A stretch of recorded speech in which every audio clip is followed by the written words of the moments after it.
Joining us now is House Majority Whip Steve Scalise. Welcome to the program.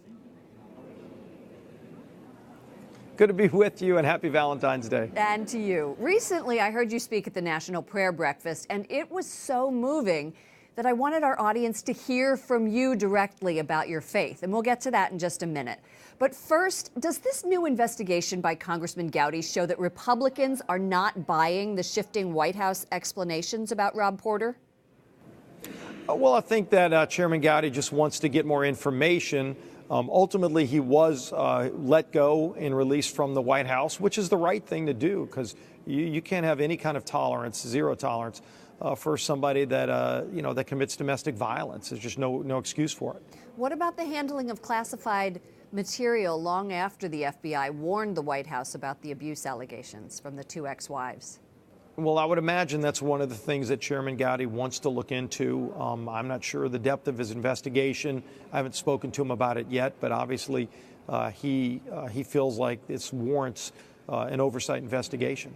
Did the House leadership authorize Congressman Gowdy to investigate, or is he going rogue here?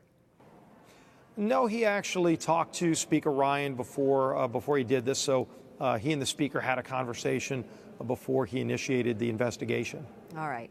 Thank you so much for taking the time to talk to us about that. And now turning to your faith, and during your ordeal, it was just a horrible ordeal, the shooting on that baseball field in Virginia. You talked about your relationship with God, as I mentioned, at the National Prayer Breakfast. I want to play a clip of you talking about being rushed to the hospital. They were driving me in an ambulance at 7:30 in the morning in Virginia, fighting Virginia traffic, and needless to say, they weren't moving very fast. And one of the EMTs saw a helicopter coming, and he just took a gamble and said, you know what, that helicopter I think's coming for Steve. Told the driver to turn, and the ambulance turns off and goes back to the baseball field, and sure enough, that helicopter landed on the baseball field.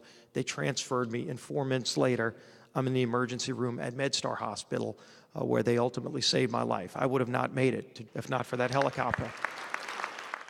Congressman, you said there were miracles all around. What else other than that helicopter ride? Well, I prayed directly to God for some very specific things. And, the fact, number one, that my security detail was there and was able to quickly engage the shooter, it took him away from shooting at us on the ball field where we were just sitting ducks. And ultimately, they took him down. But one of the miracles that I cited, one of my colleagues, Trent Kelly from Mississippi, was playing third base, and the shooter was maybe 30 feet away from him. The first shot fired was at Trent Kelly, and he literally had a direct shot at Trent. Trent looked right at him, and there was a chain link fence, and the bullet hit one of the links in a chain link fence, and I've seen a picture of it, and it diverted the bullet enough away so that it missed Trent completely. The fact that Brad Wenstrup was there, a colleague of mine from Ohio who happens to be a surgeon and was a combat surgeon in Iraq, he quickly rushed to me and put a tourniquet on that my doctor said if that tourniquet wasn't applied the way it was, I would have bled out. I would not have made it to the emergency room. So there were a lot of little miracles like that where God was present and intervened to make sure that I was able to make it. I wonder if that had happened to me and I was lying on a baseball field, I would have started praying, I'm sure. And I just wonder, how important was your faith in getting through the entire ordeal, from the shooting itself to the, 15 weeks you had to spend in the hospital? 15 weeks and 1 day, to be exact. Right. But it was critically important. I've always had a strong faith, but it's not tested like it was here. And so I would directly pray to God and ask him for specific things, but so many other people were praying for me. And really, that's one of the things that lifted me up and gave me and my family strength during the really tough times, just to know that people, not only your friends and family back home, but people you've never met before all around the country were lifting you up in prayer. It was powerful. President Trump came with Melania and gave real comfort to my wife in those first few hours. Vice President Pence came a few times, and I've known Mike from when I was serving with him in the House. And just to have him now as Vice President coming and spending real quality time with me there in the hospital was so valuable and meant so much. And then to have my colleagues, Republican and Democrat, come to see me. And then when I returned to the House chamber in September, to get that kind of response. It was It so was just such a moving. warm feeling to see all those faces, everybody smiling, and it really brought people together. Has your faith become even stronger since you've recovered?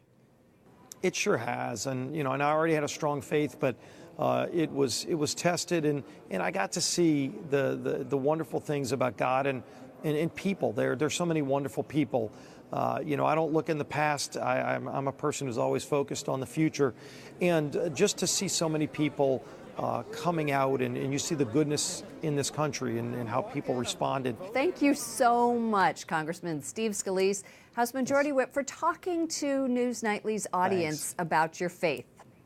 Well, great to be with you, and thank everybody for the prayers and the strong faith that they exhibited to reach out to, in many cases, a stranger that they might not have known.